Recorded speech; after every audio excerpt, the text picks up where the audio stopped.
In our last lesson, we talked about independent civil actions. An independent civil action is a civil action that arises from any other source of obligation from a crime or felony. They may be filed at any time, even when there is a pending criminal prosecution.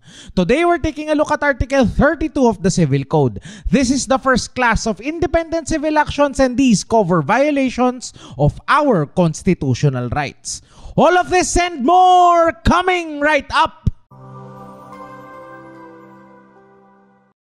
Hi, my name is Lex and welcome to Lex in Motion. In this channel, I'll be helping you build your competence, confidence, and capability in law school. Start today by hitting the subscribe button below. New episodes are posted every Friday. Article 32 of the Civil Code provides that any public officer or employee or any private individual who directly or indirectly obstructs, defeats, violates, or in any manner impedes or impairs any of the following rights and liberties of another person shall be liable to the latter for damages.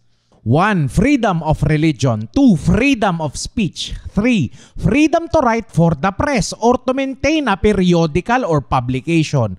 4. Freedom from arbitrary or illegal detention. 5. Freedom of suffrage. 6. The right against deprivation of property without due process of law. 7. The right to a just compensation when private property is taken for public use. 8. The right to the equal protection of the laws. 9. The right to be secure in one's person, house, papers, and effects against unreasonable searches and seizures. 10. The liberty of abode and of changing the same. 10. The privacy of communication and correspondence. 12. The right to become a member of associations or societies for purposes not contrary to law. 13. The right to take part in a peaceable assembly to petition the government for redress of grievances. 14. The right to be free from involuntary servitude in any form. 15. The right of the accused against excessive bail. 16. The right of the accused to be heard by himself and counsel, to be informed of the nature and cause of the accusation against him, to have a speedy and public trial, to meet the witnesses face to face, and to have compulsory process to secure the attendance of witness in his behalf. 17. Freedom from being compelled to be a witness against oneself, or from being forced to confess guilt, or from being induced by a promise of immunity or reward to make such confession, except when the person confessing becomes a state witness. 18. Freedom from excessive fines or cruel and unusual punishment unless the same is imposed or inflicted in accordance with a statute which has not been judicially declared unconstitutional. And 19. Freedom of access to the courts.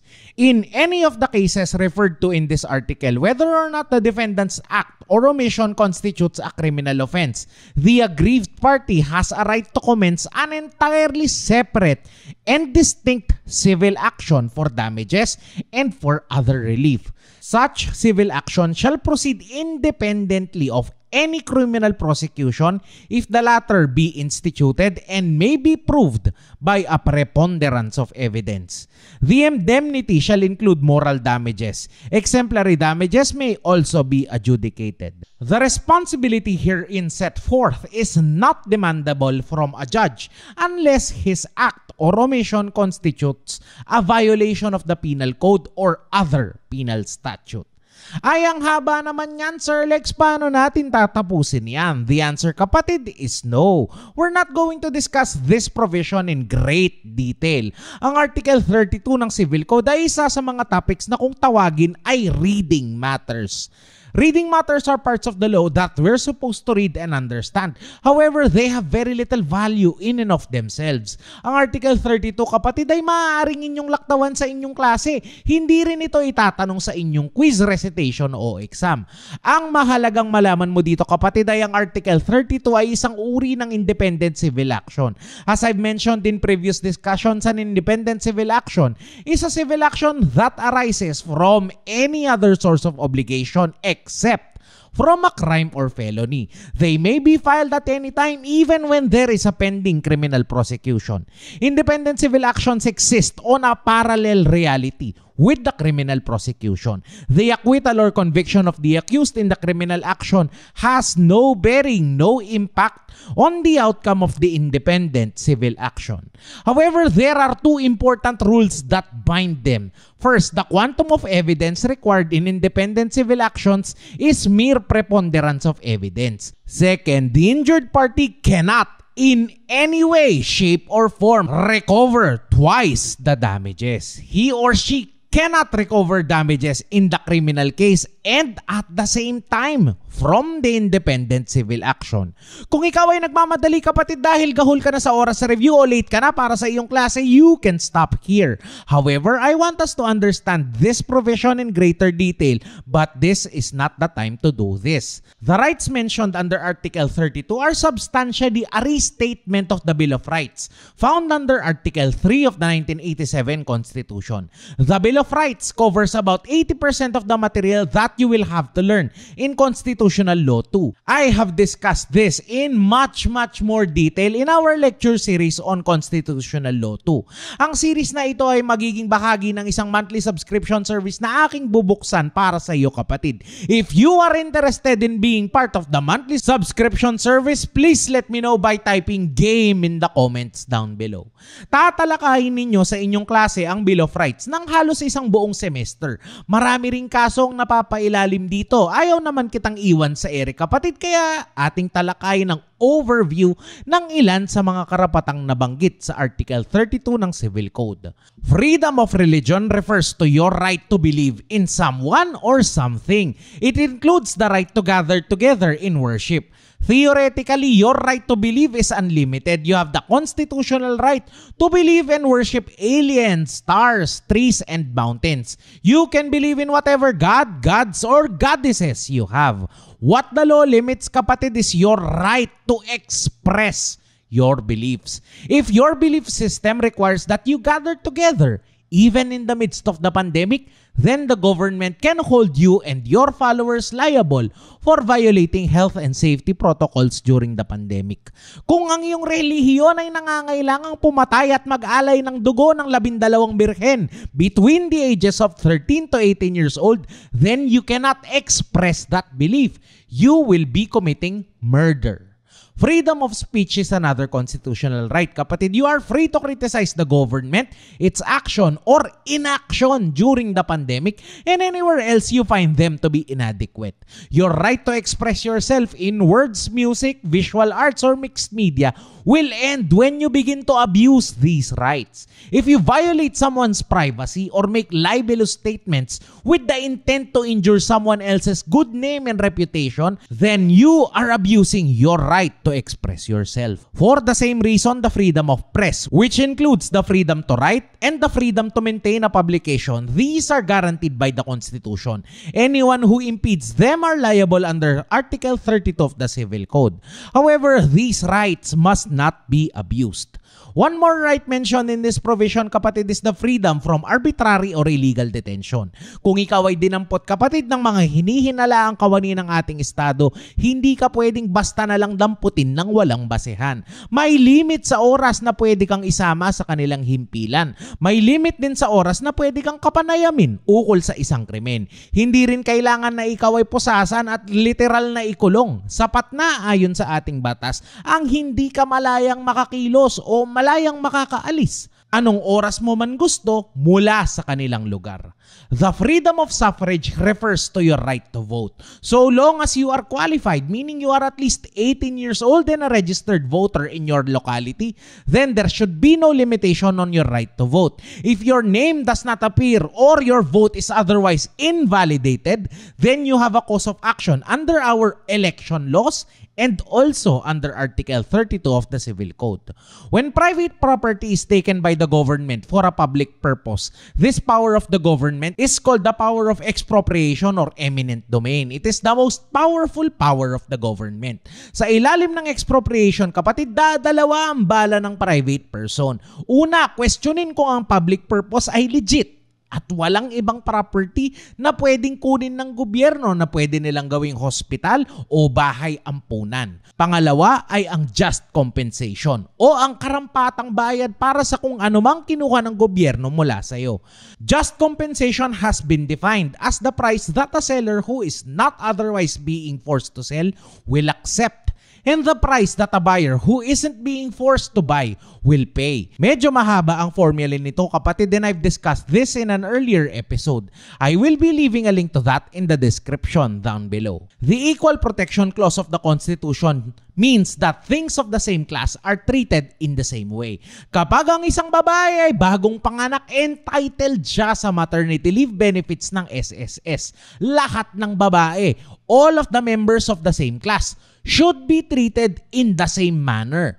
Bawal gawing requirement na mga babaeng kasal lang ang makakatanggap ng SSS benefits. The right to be secure in one's person, house, papers, and effects against unreasonable searches and seizures is one of the longest topics in constitutional law too. It's also a topic that's heavily covered in evidence. Karapatan natin, kapatid, ang manirahan sa iisang lugar at lumipat ng tirahan kung ating gugustuhin. It's one of the freedoms secured for us by the Bill of Rights. If any public officer would prevent us from moving into another home, assuming na sa inyo ito at may karapatan kayong manirahan dito, then that public officer is liable under Article 32.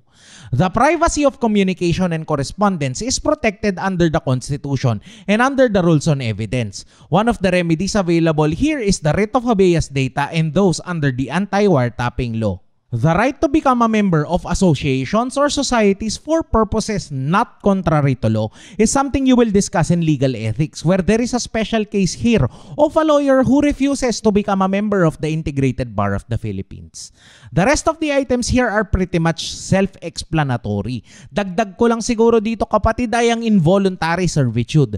This is in reference to the Spanish colonial times, where Filipinos who could not afford to pay their taxes or their obligations in money were sold off to slavery. Heto ang nangyari kina Crispin at Basilio, if I recall correctly, dahil hindi makabayad sa utang si Sisa. Bawal ikulong ang sinuman ng dahil sa kautangan. Ang obvious na exception dyan ay kung may ibang batayan ang pagkulong sa isang taong may utang. Halimbawa, hindi pwedeng ikulong si X dahil may utang siya kay Y, pero pwedeng ikulong si X sa ilalim ng Bouncing Checks Law o BP 22. Hindi pwedeng ikulong si X dahil hindi siya makabayad ng tax. Pwede siyang ikulong sa ibang kadahilanan gaya ng tax evasion. When you get to criminal law, you will also learn about subsidiary imprisonment or the imprisonment of a person in lieu of payment of the fines and other obligations arising from a conviction. Items 16, 17, 18, and 19 you will probably discuss when you get to criminal law, criminal procedure, and evidence. Noong ako ay nasa first year, tinanong yung seatmate ko kung ano daw ba ang halimbawa ng cruel and unusual punishment. Ang sagot niya ay dapat lahat daw ng convicted rapists and sexual offenders ay dapat pasukan ng bombilya ng ilaw sa kanilang mga puwet hanggang mabasag, madurog at pumasok ng buo. Pinaupo siya ng aming professor dahil masyado daw karimari-marim ang kanyang halimbawa. Cruel and unusual punishment here refers to punishment that is not prescribed by the law. For now, our laws give us jail time, community service, and payment of fines, among other forms of punishment.